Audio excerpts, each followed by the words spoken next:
Good morning everybody, and welcome to today's video. Today is a Monday and I'm going to be taking you along with me as I get ready for the week ahead, cleaning things up, prepping some food, prepping some iced coffee, making a grocery list, you know, all that good stuff so that I am ready for the next week. It's gonna run smoothly, gonna have good food to eat, gonna be prepared for early mornings, and overall just in a good place. Here's what we gotta do. We got the kitchen, my lovely bag of rice on the floor because it doesn't really fit in the cabinet. Gonna clean up the living room, gotta push the table kind of back against the window. Pick that stuff up, and then just in the bedroom, get the bed back together, take care of the big pile of laundry that's hiding back there, and start some more laundry.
One thing that I love to do, or that's good to do, I suppose, at the start of the week is to, and especially if you're trying to like have meals on hand.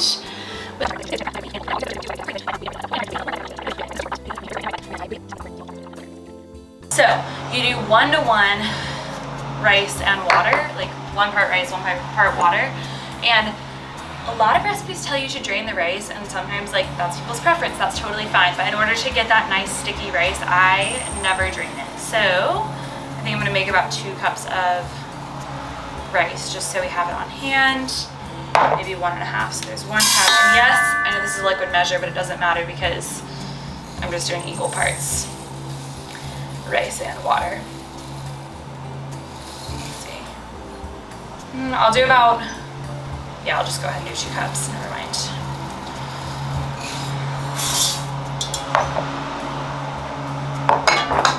And I'm sorry, I hope you can't hear it, but they are mowing the lawn outside, so I'm sorry for the obnoxious noise if you can't hear it.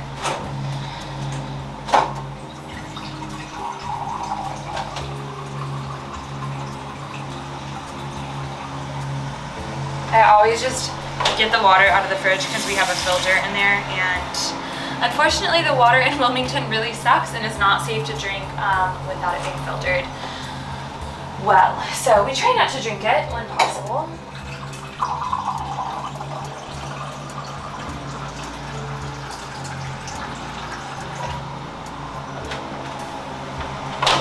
Yeah, 1-to-1 rice and water, that's 2 cups of rice, 2 cups of water.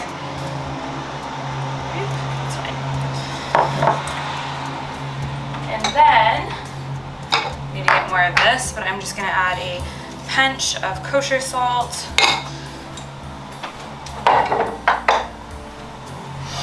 Give it a little stir with my fingers.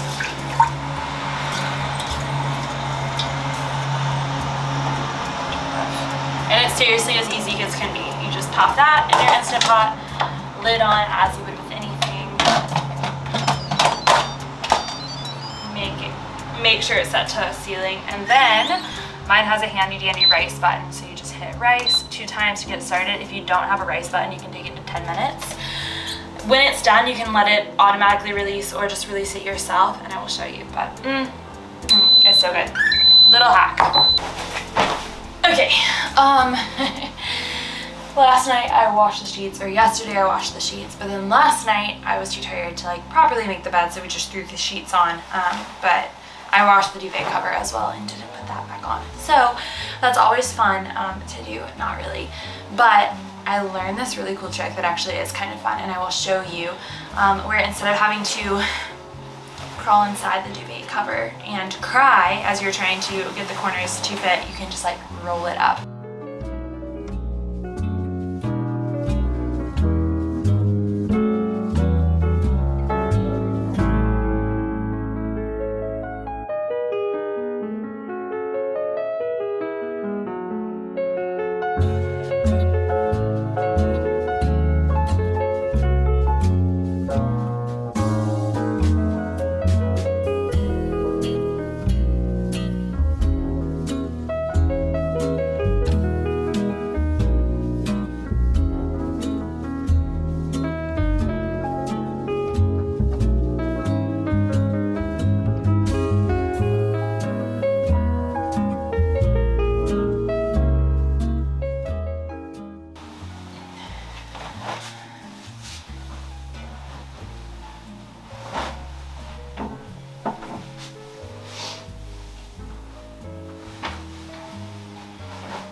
Just sitting down for a few minutes to take a little lunch break. I have my rice, wonderful fluffy rice, and wonderful sticky fluffy rice, and my coconut curry lentils, which are the bomb. I will share that recipe at some point.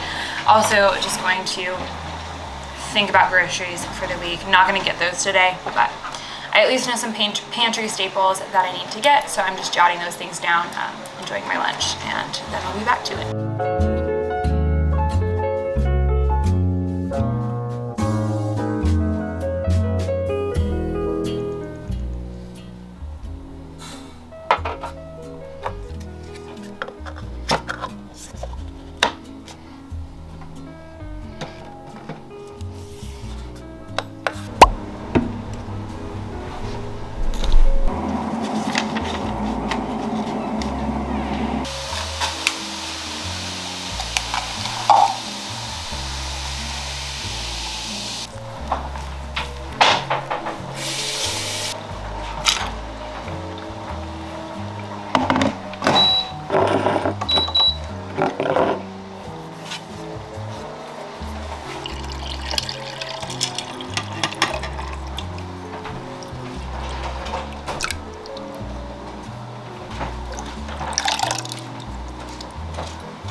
Okay, babe.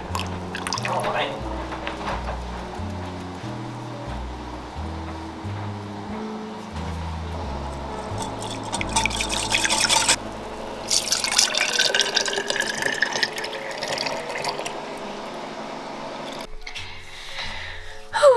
Hello. Again, okay, it is like 8:40, so significantly later. I stopped filming earlier at about 1 o'clock, just after 1, but we had to go about an hour and a half away actually to look at a car that we were thinking about buying, that we ultimately did buy, which is very good and productive and a huge load off, because one of our cars, the engine seized a little bit ago, so that's a total side tangent. But we have been looking for another car, one that like fits what we're looking for, and finally today we got that taken care of. But all that goes to say, it's almost 8 hours later, and didn't get quite everything that I wanted to do done today, but that's okay because I was still able to get a lot done, and getting the car out of the way is a huge thing. So I think I'm going to sign off for tonight, and then I will check back in the morning or at some point tomorrow morning or early afternoon, and gonna actually start the process of baking some bread and maybe some muffins or something like that, some bars. We'll see. But yeah, good night, although for you it'll be just a second.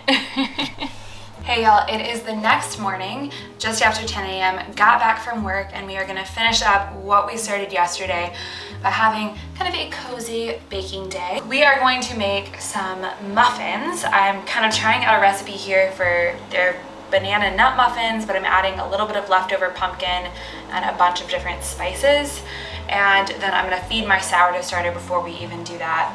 And eventually I'm gonna whip up some bread, or at least get that started. So I will take you along with that, and I will share the recipe with you for these muffins. I guess you're gonna have to wait until the end to find out if they're any good or not. But first off, let's feed that sourdough starter. All I'm gonna do is add a spoonful of flour and a drizzle of water. Try to do this on days that I'm trying to bake, in weeks that I'm trying to bake. I do it every day. If I'm really on top of my game, I'll do it twice a day. But just added a spoonful of flour. If only you could smell this, it is ripe. This is not hot water, it's warm water. I made my tea with it a while ago, and then I added some cool water. Warm water is great because it helps to activate the natural yeast, but you really do not want it to be hot because it will kill the yeast. And I don't know exactly what the temperature is off the top of my head, but warm water, lukewarm water is your best bet. And I'm just giving that a generous stir. All right, y'all, let's make these muffins. So my idea behind it was mainly to use up some ingredients that I have in the pantry that just don't want, that I don't want hanging around anymore. So I had a little bit of pumpkin left from that pumpkin coffee creamer I made earlier. I've made it a few times over the last week, but I want to use the rest of this up before it goes bad. However, it's not really enough to make all out pumpkin muffins. So I've got that. Had some walnuts that I wanted to use up, have a bunch of frozen bananas, so I thought it would be great to use those. And I am feeling the fall vibes, so I wanted to do something a little bit spicy, warming in terms of flavor as well. So I've got a combination of ginger, nutmeg, cinnamon, turmeric, and a little black pepper here. We'll just see how it goes. I'm just gonna go ahead and start by mixing my dry ingredients. So I'm gonna do 2 cups of flour, half a teaspoon of baking powder, half a teaspoon of baking soda, half a teaspoon of salt. I've got a teaspoon of cinnamon, half a teaspoon of turmeric, half a teaspoon of ginger, half a teaspoon of nutmeg, and then about a 1/4 teaspoon of black pepper. And the reason I'm including the black pepper is even though it's only a little bit of turmeric, you need black pepper to actually activate the turmeric so that you get all the health benefits from it. So I'm just gonna add that in. Those are all our dry ingredients. Oh wait, I almost forgot. I've got 1/3 of a cup of oats here. That's gonna add some texture. Mix up.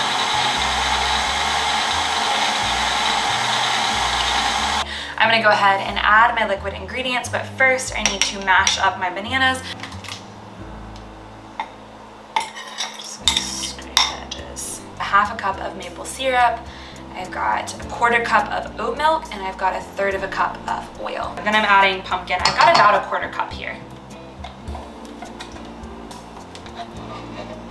And just my eggs now. I'm gonna throw those in.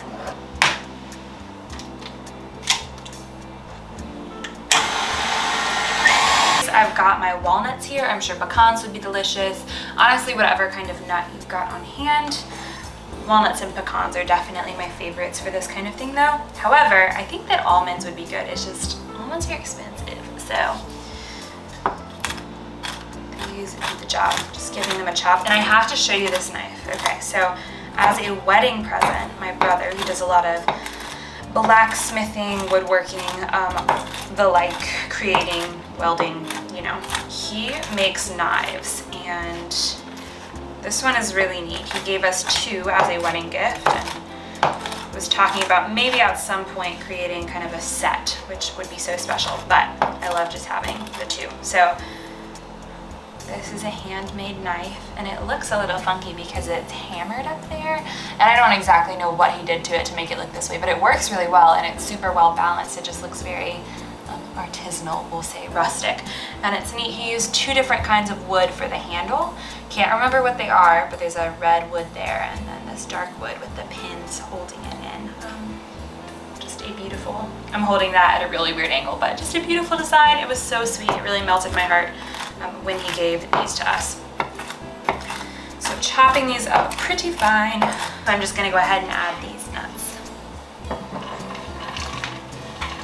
And throw some on the ground because that's just how I roll, I guess.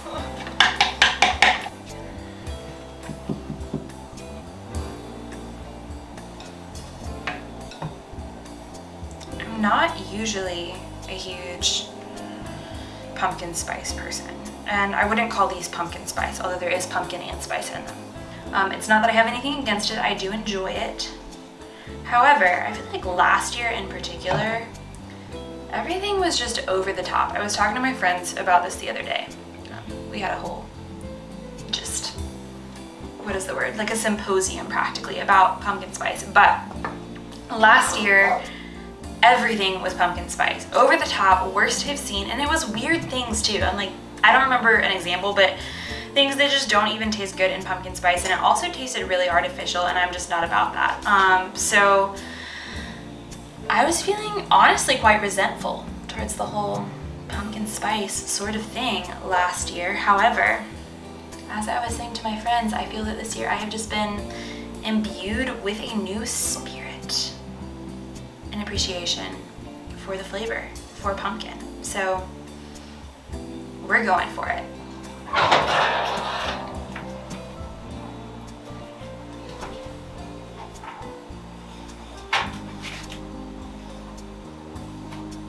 Okay, it's about 30 minutes later. I cooked these for 25 minutes until a toothpick came out clean, let them cool for about 5, and now I am just going to pop one out and try it. It smells good.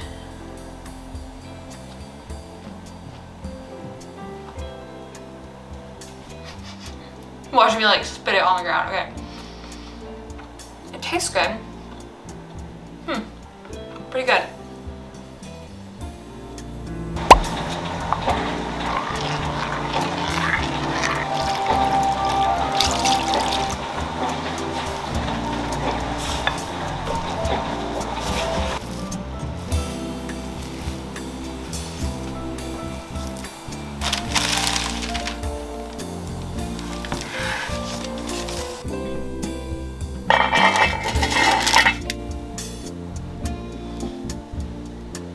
Alrighty, y'all, here we are back in the cozy little mirror corner. Maybe it's a weird setup, but I kind of like it.